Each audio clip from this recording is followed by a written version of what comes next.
We are starting to get worried about this election coming up in November. You didn't do very well in the debate and people are starting to notice. Come on, man. I had a bad night. Everyone is entitled to have a bad night. After all, I am the big guy and I won the last election while campaigning in my basement and eating chocolate chip ice cream. I don't know, we are getting nervous. You have nothing to worry about. I have my people working on this even as we speak. Okay, it looks like the president didn't do as well as we had hoped in the debate. How are we coming with the medical spin, doctor? Well, we have put out the story about the president having a cold, jet lag, and being affected by the cold medicine, and maybe we can put out some information about the possibility of long COVID syndrome. What about the rumors that are being stirred up about his cognitive status? How are we handling that? That is getting to be a tough one, especially with that investigation into the classified documents and the reason why they are not pushing the issues, because they said that he was a forgetful old man. We are getting some of our paid medical specialists to put out articles that deny any cognitive impairment and support the president had a cold and the effects of cold medicine.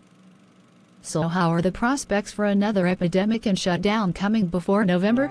Well, we are hoping that the bird flu epidemic takes off, and we have the media trying to sell it to the public, so we will have to see. Very well, doctor. Keep us up to date on that. I will do that. Next, I want to find out how we are doing with the media coverage.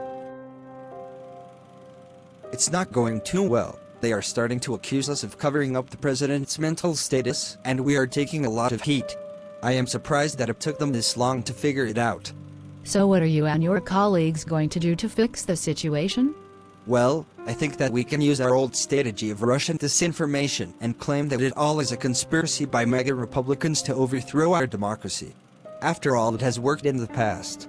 What are you doing about all this talk about other Democrats wanting the president to step down from the election? Well, we are going to accuse them of being Russian agents and a threat to our democracy. We will also point to the president's track record of being in public service for over 50 years and harp upon his accomplishments, which we can make up as we go. Are you media guys sure that you can pull it off? Relax, no problem. We have been doing this for years. Leave it to us professionals to spin for the win. Well, that concludes our meeting. Let's get to work and save our democracy.